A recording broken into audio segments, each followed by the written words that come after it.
Hello everyone. I hope that you're all doing well. This is me Sayyid Shujatullah. Welcome to Iqra IAS Current Affairs channel. Channel को subscribe करिए और hit the bell icon so that जब भी मैं video upload करूंगा आपको notification मिल जाएगा. आज का टॉपिक बहुत इंपॉर्टेंट है. फोकस से देखिए, फोकस से सुनिए, कंसंट्रेशन आपका एडिटोरियल पे ही होना चाहिए. इससे आपको पूरे एडिटोरियल की सबसे खास बात क्या है आप ये समझने की कोशिश करिए. आप हर तरीके से इसको सोचने की आपको एक एबिलिटी डेवलप होती है. इसमें कॉन्स्टिट्यूशनल एंगल किस तरीके से इंसर्ट किया जाता है, इसमें ग्लोबल एंगल किस तरीके से आ जाता है, इसमें social angle, economic angle. This is what is all about editorials. So editorials पढ़ने से एक एस्पिरेंट की डेफिनेटली कॉग्निटिव एबिलिटीज ओके और writing answers means answer writing वो डेफिनेटली पॉलिश होती है और उनको चार तरफ से सोचने की एक एबिलिटी उनमें डेवलप होना शुरू होती है. So it is very important कि आप एडिटोरियल सुनते रहिए whatever we are doing. And I have to also tell you one announcement that www.iqraias.com पे जाइए. वहाँ पे बहुत सारे कोर्सेज लॉन्च हो चुके हैं and all of them are running very successfully. So you can be a part of our efforts to impart quality coaching to every one of you will get fulfilled. ठीक है, तो that is all about it. आज हम देखने वाले हैं geography and environment related ये topic है. So environment this should not come fine. Water crisis situation क्या है इंडिया में. आईपीसीसी का जो फोर्थ असेसमेंट रिपोर्ट आया है, you know that inter governmental panel on climate change 1988 में इसका एस्टेब्लिशमेंट हुआ था और ये एक ऐसा panel of inter governmental panel है जिसका कोई ऑफिस नहीं है बट ये सिर्फ तरह तरह की रिसर्च को कंपाइल करके ये अपना एक प्रॉपर रिपोर्ट देते हैं. वेरी रिलायबल रिपोर्ट होती है इनकी क्योंकि यहाँ पे भी एक्सपर्टी होते हैं बट ये खुद से कुछ रिसर्च नहीं करते हैं. ये रिसर्च जहाँ जहाँ पे पब्लिश होता है रिसर्च इंस्टीट्यूशंस में अक्रॉस द वर्ल्ड वहाँ से पूरे गैदर करके एक्यूमुलेट करके they will give a proper report, comprehensive report देने का इनका काम है. Okay, IPCC fourth assessment report 2007 में ओके वाटर क्राइसिस के बारे में क्या लिखा हुआ है ये हम पढ़ने वाले हैं. Global initiatives water crisis avert करने के लिए, वाटर क्राइसिस को रिवर्स करने के लिए जो भी ग्लोबल इनिशिएटिव्स है वो पढ़ने वाले हैं अपन. वर्ल्ड वाटर डेवलपमेंट रिपोर्ट आई है 2021 में, वेरी लेटेस्ट रिपोर्ट. तो इसमें क्या है फाइंडिंग्स वो पढ़ने वाले हैं. और ये कहा गया है एडिटोरियल में कि ये इसका पूरा सॉल्यूशन है inter water river basin transfer. But इसके थोड़े चैलेंजेस है.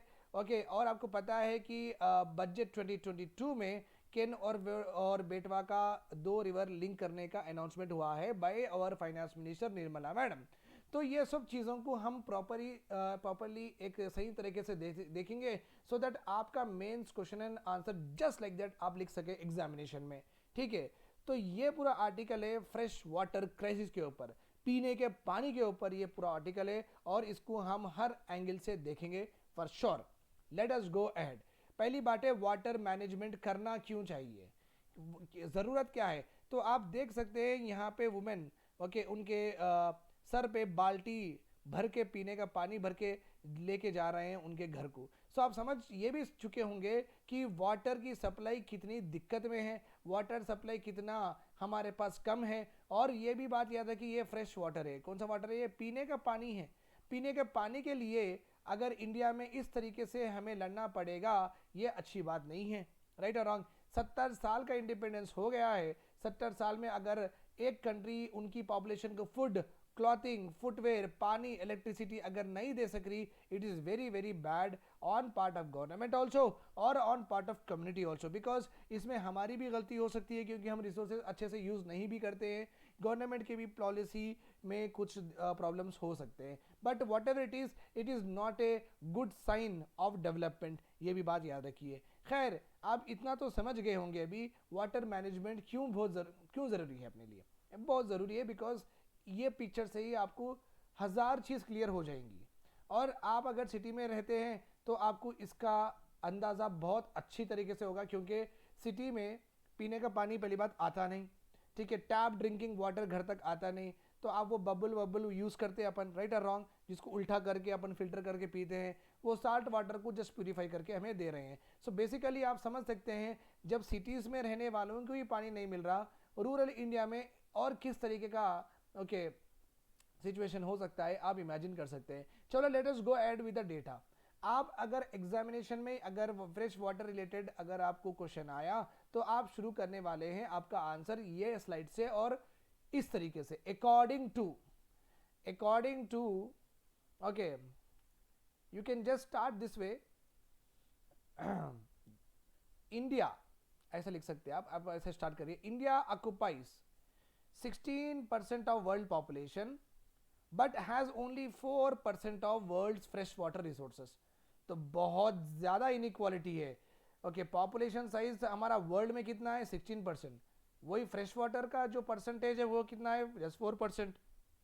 तो कहाँ से हम सप्लाई फुलफिल डिमांड फुलफिल करेंगे, राइट। और ग्लोबल वार्मिंग और क्लाइमेट चेंज होने के वजह से ये जो 4% पानी आ रहा है अपने पास ये भी बहुत दिक्कत से आ रहा है। ये वेदर पैटर्न्स चेंज हो रहे हैं, रिकरिंग ड्रॉट्स आने के वजह से इंडिया में है सो सिचुएशन भी और बुरी हालत में हो रही है, stressed already. as many as my dear students listen to me very carefully 256 of 6700 districts has been reported critical or you can say over exploited by the central groundwater board। so जमीन में से जो पानी निकाल रहे हैं अपन borewell में okay bore से निकाल के अपन यूज जो कर रहे हैं जमीन से निकाल के ऑब्वियसली बोर से जो जमीन से निकाल रहे हैं और जो हम यूज कर रहे हैं okay always it's very common that urban areas में यही चलता है। तो 256 डिस्ट्रिक्ट्स में ग्राउंड वाटर खत्म ही होने पे आ रहा है। इसका मतलब वाटर टेबल जहां पे आपको जो डेप्थ में आपको वाटर आप फाइंड करते ना जो डेप्थ में आप वाटर फाइंड करते ना उसको बोलते हैं वाटर टेबल। ये वाटर टेबल इतना नीचे गिर गया है आप कितना भी डेप्थ में अंदर जाके खोदें खुदाई करें पानी निकालने के लिए पानी नहीं निकल रहा है। सो 700 डिस्ट्रिक्ट में 256 डिस्ट्रिक्ट ऐसे हो गए हैं जिसके ग्राउंड वाटर रिसोर्सेज या तो हो गए हैं या तो क्रिटिकल लेवल पे हैं या हद से ज़्यादा अपन इसको एक्सप्लॉइट कर लिए। तो 16% पॉपुलेशन 4% रिसोर्सेज ऑफ वाटर ये एक प्रॉब्लम है अपनी, यहाँ पे कुछ जम नहीं रहा है। ग्लोबल वार्मिंग क्लाइमेट चेंज के वजह से जो वेदर पैटर्न्स हो रहे हैं वो भी हमें पॉजिटिव इंडिकेशंस दे नहीं रहा है कि वाटर सिचुएशन अच्छा होगा। और 256 डिस्ट्रिक्ट्स मिलके ग्राउंड वाटर पूरा ख़त्म ही कर दिए हैं। तो बेसिकली फ्रेश वाटर जो पी सकते हैं हम पानी खारा पानी भी पी सकते हैं ऑब्वियसली ये तो समुद्र का पानी तो है नहीं। तो बेसिकली जो 3 बड़े बड़े रिसोर्सेज है वो रिसोर्सेज में हम कुछ अच्छा नहीं कर रहे हैं, अपना सिंक बराबर नहीं हो रहा है अपने रिक्वायरमेंट के हिसाब से। This means that fetching water in these districts has become very harder and water table has fallen which I have told you. In its 4th assessment report IPCC का जो 4था assessment report आया था 2017 में okay they highlighted that link between social vulnerability and modification of water system। water के जो भी systems है water related जो भी infrastructure है water related जो भी rivers है water related जो भी dams है ये जो वाटर सिस्टम्स है इनमें मॉडिफिकेशंस की बहुत ज़रूरत है। और ये मॉडिफिकेशंस जो भी आने चाहिए वो सोशल वल्नरेबिलिटीज़ को बचा सकते हैं। सोसाइटी बहुत वल्नरेबल है, पानी अगर कम हो जाएगा इस तरीके से तो सोसाइटी में डिसहार्मोनी हो जाएगी और पानी की खींचमताई हो जाएगी, पानी का रेट इतना बढ़ जाएगा पुअर पीपल पानी पी नहीं सकेगा, उतनी नौबत आ जाएगी। सो ये IPCC के जो 4th असेसमेंट रिपोर्ट आया है वो रिपोर्ट में ये क्लियरली बताया गया है कि गवर्नमेंट ही हर चीज़ नहीं कर सकती, सोसाइटी की वल्नरेबिलिटी और मॉडिफिकेशन ऑफ वाटर सिस्टम्स ये 2 लिंक है। सोसाइटी जब अच्छा काम करेंगी वाटर रिसोर्सेज अच्छे से यूज़ करेंगी अच्छे से एफिशिएंटली यूज़ करेंगी प्रिजर्व करेंगी तब ये वाटर सिस्टम्स भी अच्छे से रहेंगे। तो इनमें मॉडिफिकेशन भी चाहिए और सोसाइटी में एक ऐसा एटीट्यूड भी चाहिए कि वाटर को अच्छे से हम प्रिजर्व करें कंजर्व करने की कोशिश करें अच्छी तरीके से एफिशिएंटली यूटिलाइज करने की कोशिश करें, ठीक है।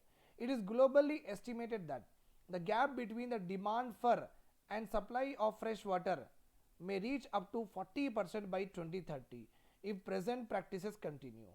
40% गैप बढ़ जाएगा। अगर रिक्वायरमेंट 100 लीटर की है तो 60 लीटर अवेलेबल होगा, 40 लीटर अपने पास कम पड़ जाएगा। आप समझ सकते हैं फिर ये 60 लीटर अमीर ही खरीदेंगे और 40 लीटर गरीब को मिलेगा ही नहीं और वो दर बदर फिरते जाएगा, वो पूरे फिर लूट मार होना शुरू हो जाएगी। सो वाटर क्राइसिस ज़्यादा होने वाला है, so we have to take measures. यही है आर्टिकल का क्रक्स। इनिशिएटिव्स भी लेके आए थे ग्लोबल में, इसकी जो अलार्मिंग सिचुएशन को ऑलरेडी इंटरनेशनल ऑर्गेनाइजेशन रिकॉग्नाइज करके पूरे गवर्नमेंट्स को बोल रहे हैं, ऑल कंट्रीज को बोल रहे हैं कि आप वाटर प्रिजर्व करना शुरू कर दीजिए। फ्रेश वाटर कम से कम होते जा रहा है, अगर आप अभी ध्यान नहीं देंगे वाटर रिलेटेड एस्पेक्ट्स को, बाद में बहुत मुश्किल हो जाएगी। इसके मद्देनजर रखते हुए global water system project was initiated in 2003 by joint initiative of earth system science partnership and global environment change. ये दोनों मिलके ये प्रोजेक्ट शुरू कर रहे हैं, और ये प्रोजेक्ट में वाटर सिस्टम, ये जो सिस्टम है वाटर रिलेटेड जो सिस्टम है, उसमें human induced transformation of fresh water को बोला गया है। मीन्स हम as a society, as a human being, हमारे वजह से ये वाटर सिस्टम्स में ट्रांसफॉर्मेशन आना बहुत जरूरी है। Okay, it epitomises the global concern about human induced transformation of fresh water. Okay, fresh water को हम गंदा कर रहे हैं, उसको मॉडिफाई कर दे रहे हैं, उसको ट्रांसफॉर्म कर दे रहे हैं, अच्छे वाटर को भी ख़राब कर दे रहे हैं, एक्सेस वाटर को नाले में मोरी में भेज रहे हैं। तो जब तक ह्यूमन इंड्यूस जो वाटर सिस्टम खराब हो रहे हैं, ये ह्यूमन बीइंग ही एज ए सोसाइटी उसको अच्छा कर सकता, ये हाईलाइट किया गया है ये ग्लोबल वाटर सिस्टम प्रोजेक्ट में। और एक भी इनिशिएटिव है सस्टेनेबल डेवलपमेंट 6, ये भी बोलता है कि सस्टेनेबल डेवलपमेंट गोल्स में okay one of the sixth goal is water availability. हर इंसान को हर कंट्री में वाटर मिलना चाहिए, और ना कि पीने के लिए मिलना चाहिए, ये पूरे वॉशरूम बाथरूम रेटरूम में सैनिटेशन के लिए भी, नहाने के लिए भी मिलना चाहिए। ओके, सो वाटर अवेलेबिलिटी और sanitation should be given for all by 2030, ये है गोल नंबर 6। ओके, ये अचीव करने के लिए ओके वर्ल्ड इकोनॉमिक फोरम और वर्ल्ड बैंक दोनों साथ में आके 2030 वाटर रिसोर्स ग्रुप बनाए हैं। बोल तो 2030 तक 2030 तक हम ये गोल अचीव करना है, और ये लॉन्च करे हैं 2008 में, ठीक है। और ये दो organisations please remember to it. अभी एक जो लेटेस्ट रिपोर्ट आई थी, okay, world water development report 2021, और ये रिपोर्ट का टाइटल है वैल्यूइंग वाटर को वैल्यू करो, खराब मत करो, ज़्यादा एक्सेस यूज मत करो, जितना ज़रूरत है उतना ही यूज़ करो, और अच्छे पानी में खराब चीज़ मत पीको, गंदगी मत करो, लाइक दैट वैल्यू करो वाटर को। This particular report has laid stress on proper valuation of water by considering 5 interrelated perspective. पहली बात तो वाटर के जो सोर्सेस है, जो रिवर से आ रहे हैं, जो केनाल से आ रहे हैं, जो स्नो मेल्टिंग से आ रहे हैं, ये सोर्सेस को अच्छे से आप प्रिजर्व करो। वाटर का जो इंफ्रास्ट्रक्चर है, जो डैम्स है, इनको अच्छे से आप प्रिजर्व करो। वाटर जो सर्विसेज देता है, इरिगेशन रहो या ड्रिंकिंग रहो, ये सर्विसेज को भी आप अच्छी तरीके से यूज करो, वेस्टेज मत करो। Water as a input to production and social economic development. Obviously water से हमारी जिंदगी भी चलेगी, और वाटर से एग्रीकल्चर सेक्टर भी चलेगा। इट मीन सोसाइटी भी डिपेंडेंट है वाटर के ऊपर, और इकोनॉमी भी डिपेंडेंट है वाटर के ऊपर, ठीक है। और socio culture values of water impart करो। सोसाइटी में ऐसा कल्चर लाना चाहिए जिसमें वाटर की इज्जत हो, वाटर की वैल्यू हो। कोई भी ऐसी वाटर बॉटल आधा पी के नहीं फेंकना चाहिए। सो यहाँ पे एटीट्यूडनल और behavioural change is expected from what society, ठीक है। अगर ये 5 हम करेंगे तो obviously we can able to what avoid water crisis, fresh water crisis in our country, ठीक है। अभी हम कर क्या सकते हैं, एक यहाँ पे अप्रोच दिए गए हैं, ये अप्रोच के अगर हम फॉलो करेंगे तो हम वाटर क्राइसिस को उल्टा कर सकते हैं, ठीक है। क्या है ये अप्रोच? वाटर और सोसाइटी दोनों मिल के एक अप्रोच, ये अगर दोनों मिल के अप्रोच फॉलो करेंगे वाटर क्राइसिस को अवॉइड करने की, तो ये प्रॉपर फ्रेमवर्क है, ये सही तरीके से जा रहे हैं। अब सोसाइटी अलग, वाटर अलग नहीं, हाइड्रो मीन्स वाटर, सोसाइटी अलग, वाटर अलग नहीं है। अब वाटर को हम जोड़ेंगे सोसाइटी से ही। अब सोसाइटी में ये बदलाव लाना चाहिए कि जो वाटर क्राइसिस हो रहा है, जो वाटर सप्लाई कम हो रही है, ये अपनी अब जिम्मेदारी रहेगी कि इसके सिस्टम्स को अच्छे से बचाएं, अच्छे से प्रिजर्व करें। इट रीपोजिशंस, अपना पोजीशन पहले अलग अलग था। हम सोचते थे कि वाटर अवेलेबिलिटी करना वो गवर्नमेंट का काम है। हम समझते थे कि वाटर को रिफिल्टर करना गवर्नमेंट का काम है। हम समझते हैं कि वाटर में जो भी प्यूरिफिकेशन फिल्ट्रेशन करना चाहिए वो गवर्नमेंट का काम है। नहीं, अभी हमारा पोजीशन अलग अलग नहीं है। ये अप्रोच में रीपोजिशन किया गया है। ये रीपोजिशन क्या है? ह्यूमन बीइंग को वाटर से जोड़ दिया गया है। अब आप ही वाटर क्राइसिस को एवर्ट करिए, लाइक दैट। ठीक है, अब now inter basin transfer is a way out बोल के भी बोले। ओके, जिस नदी में पानी कम है और जिस नदी में पानी ज्यादा है, ज्यादा जिसमें है उसको ट्रांसफर कर देना कम में। ठीक है, तो ये हो गया inter basin transfer way out.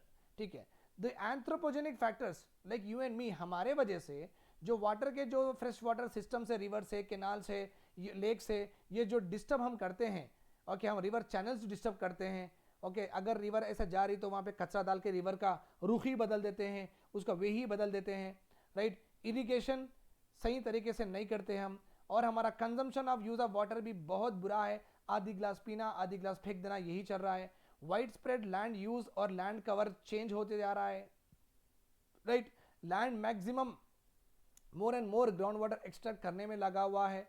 Okay, change in aquatic habitat, जो बायोडाइवर्सिटी है वाटर की वो भी चेंज होने लगी है because of discharge of what, pollutants into the water, उसे वाटर क्वालिटी भी खराब होने की वजह से हम पूरा एनवायरनमेंट का इकोलॉजिकल सिस्टम ही तबाह कर दे रहे हैं। कौन?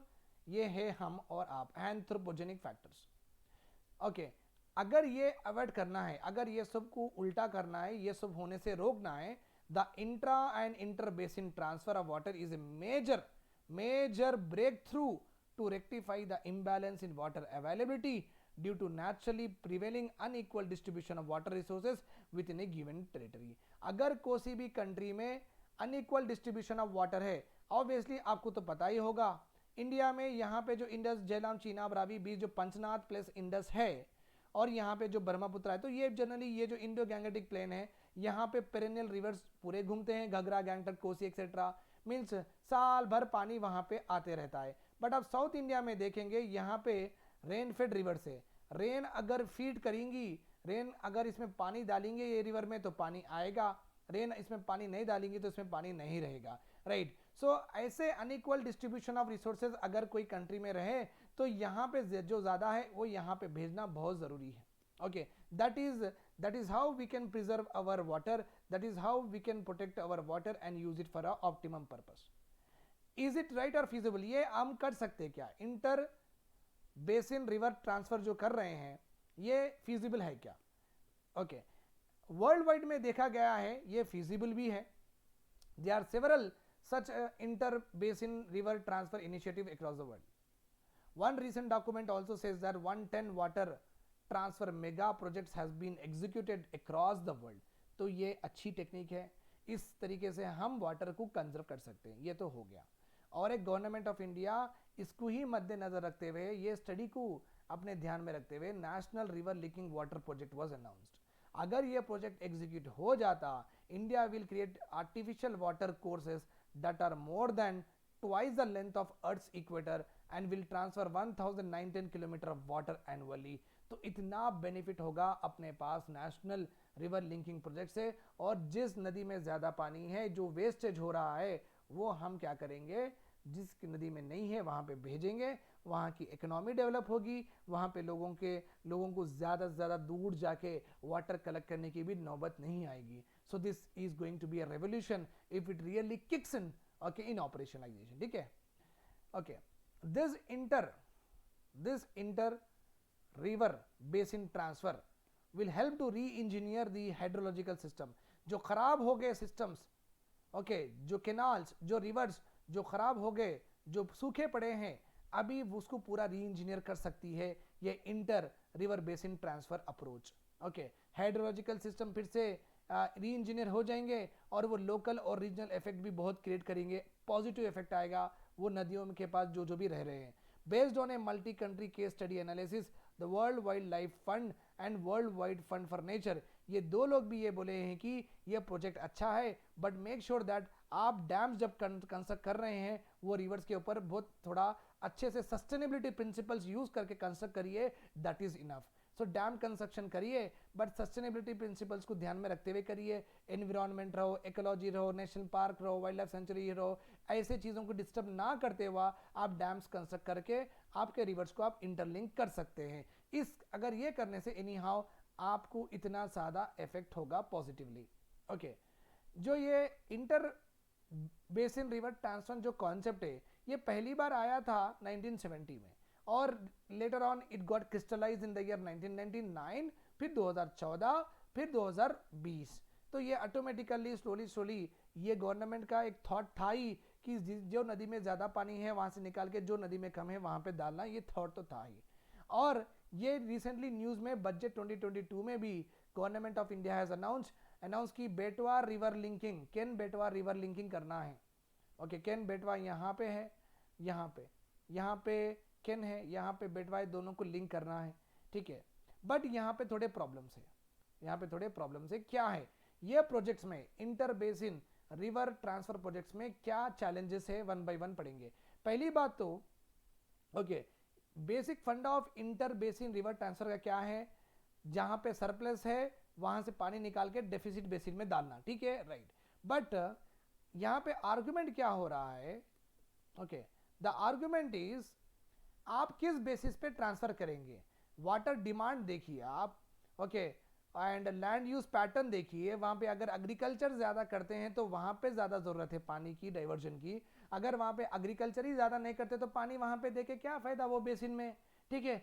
और क्रॉपिंग पैटर्न्स भी देखना है, अगर वहाँ की सॉइल रेड है, जैसे कि हमारी तेलंगाना में रेड सॉइल है, वहाँ पे अगर हम लोग ग्रो ही नहीं करते वाटर इंटेंसिव क्रॉप्स, हम लोग less water intensive crops grow करते हैं। अगर हमारी गोदावरी को नर्मदा से या गंगा से अगर पानी आप देना चाहते हैं, मगर यूज क्या करेंगे, हमारी सॉइल सपोर्ट ही नहीं करेगी वो चीज, वो क्रॉप्स को, राइट और रॉन्ग। यस, अब पानी दे के भी फायदा नहीं है।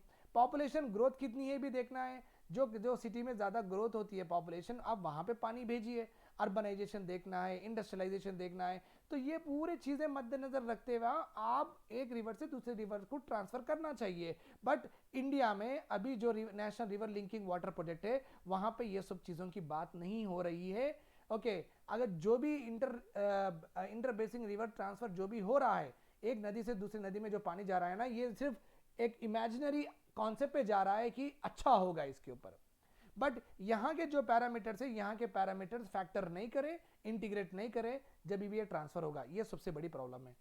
सेकंड प्रॉब्लम क्या है, there is a concern about present utilisation of water resources. अभी हम यूटिलाइजेशन भी बहुत गंदा करते हैं। देखो 2016 में India created a irrigation potential for 112 million hectares. इतना ज़्यादा पोटेंशियल क्रिएट करने के बाद हम ग्रॉस एरिया इरिगेट कर रहे हैं 93, तो 112 मिलियन हेक्टार के लिए पानी हम बनाएं तो यूज कर रहे हैं 93 मिलियन हेक्टार, तो gap of 12 points here, okay, almost like 12 and this like 19 million hectare irrigate अभी हुआ ही नहीं है। इसका मतलब जो हमारी कैपेसिटी हम बना रहे हैं वो कैपेसिटी लेवल तक हम यूज भी नहीं कर रहे हैं। There is a gap of 19%, and ये गैप तो और ज्यादा है with regard to canal irrigation. अगर मैं एक डैम से 4 कैनाल बनाया, यहाँ पे 4 कैनाल बना के बोला कि यहाँ पे एक विलेज सर्व हो गया, यहाँ पे 2 विलेज सर्व हो गए, यहाँ पे ये कैनाल से 3 विलेज सर्व हो गए, बट हो क्या रहा है, यहाँ पे एक ही विलेज सर्व हो रहा है, यहाँ पे एक ही विलेज सर्व हो रहा है, यहाँ पे एक विलेज। इसका मतलब जितनी कैपेसिटी मैं क्रिएट करा डैम बनाने के बाद कैनाल्स में, उतनी कैपेसिटी यूज ही नहीं हो रही है। ये और बड़ी प्रॉब्लम होगी कैनाल इरिगेशन में। 1950 to 51 canal irrigation use to contribute 40%, अभी तो इसका पूरा कम हो गया 24%, because ground water usage India में इतना ज़्यादा हो गया कि सबसे ज़्यादा वाटर ग्राउंड वाटर ही यूज़ कर रहे हैं 62.8%। तो अब एक रिवर से दूसरे रिवर को आप लिंक करेंगे, यहाँ से वहाँ लिंक करेंगे तो आप डैम ही बनेंगे, फिर डैम से निकलेंगे क्या, कैनाल निकलेगा, कैनाल का तो usage over a period of कम ही हो गया। 1950 में 40% था, 2014 आया तक 24 हो गया। तो ये कैनाल इरिगेशन का मतलब ही क्या है, समझ में नहीं आ रहा। ये इंटरलिंकिंग रिवर्स क्यों करना है जब तो कैनाल इरिगेशन तो डिटेरियोरेट हो रहा है, लोग ग्राउंड वाटर पे ज़्यादा डिपेंडेंट है, राइट। ये एक है आर्गुमेंट, ये गवर्नमेंट समझा नहीं सक रही है। और एक क्या है, water crop water intensity. India in जो फार्मर्स है इन लोग जो क्रॉप्स ग्रो करते ना, ये क्रॉप जब ग्रो करते तो ज़्यादा पानी ले लेते देन अदर कंट्रीज. ओके, हम ज़्यादा कंज्यूम करते हैं हमारे क्रॉप्स के लिए.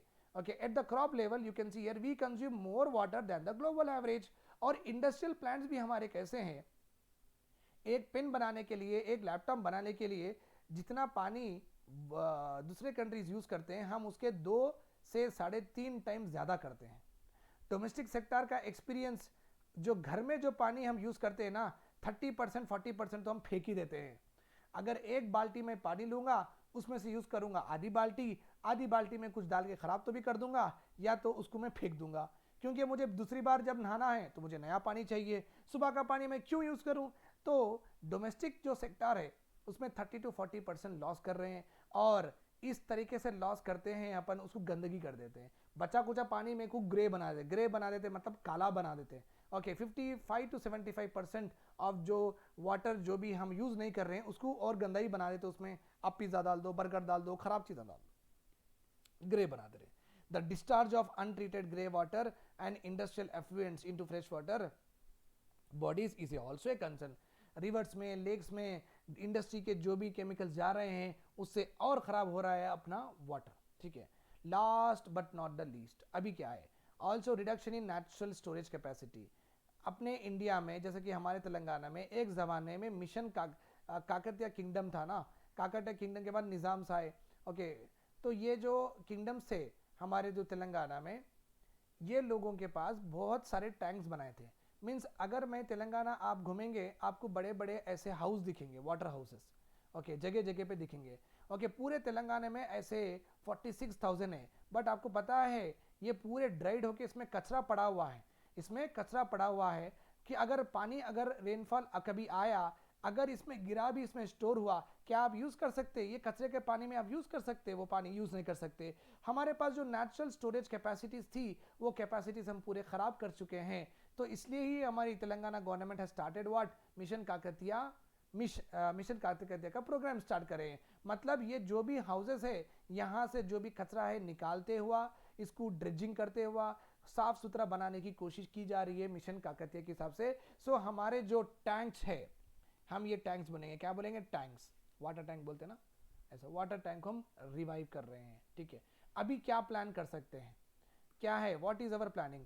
सोर्स सस्टेनेबिलिटी, जहां से पानी आ रहा है, निकल रहा है, वहां पे पानी हमेशा से निकलना, वो उतना खराब नहीं करना, उतना ओवर एक्सपेक्ट नहीं करना. और जहां जहां भी खराब हो चुके हैं चीजें, वहां पे रिनोवेट करो. Maintenance of traditional water harvesting structures, mission Kakatiya के जैसा अगर आपके स्टेट में ऐसे स्ट्रक्चर्स ऑलरेडी बने हुए हैं, उसको अच्छे से प्रिजर्व करो, रिनोवेट करो, फिर से रिपेयर करो, बनाओ. ग्रे वाटर मैनेजमेंट इंफ्रास्ट्रक्चर, पानी को गंदा मत करो, ग्रे वाटर मत बनाओ. ग्राउंड वाटर रिचार्ज करने की बहुत ज़रूरत है, बिकॉज आपको पता है 250 डिस्ट्रिक्ट में ग्राउंड वाटर में वाटर ही नहीं है. इंक्रीज वाटर यूज एफिशिएंसी, जितना अपन वाटर ख़राब कर रहे हैं क्रॉप्स में और घर में, उसको अच्छे से यूज़ करने की कोशिश करिए. A hybrid water management system is necessary where professionals and policy makers come together and they will play definite roles. आप और मैं और policy makers सब मिलके वाटर क्राइसिस को उल्टा करेंगे, रिवर्स करेंगे, like that. The challenge is not to be a technocentric but anthropogenic. मतलब ये वाटर क्राइसिस को एवर्ट करने के लिए टेक्नोलॉजी पे डिपेंड होना उतना ज़रूरी नहीं है, आप एंथ्रोपोजेनिक पे भी रखिए. तो टेक्नोलॉजी भी ज़रूरी है. Okay, technology should not be only the way out, human beings are also a way out. दोनों को लिंक करते हुए आप वाटर क्राइसिस को एवर्ट कर सकते हैं. This is all about today's article. I hope that is all good for you. Thanks a lot for listening to me. Have a nice day. Bye bye. Take care.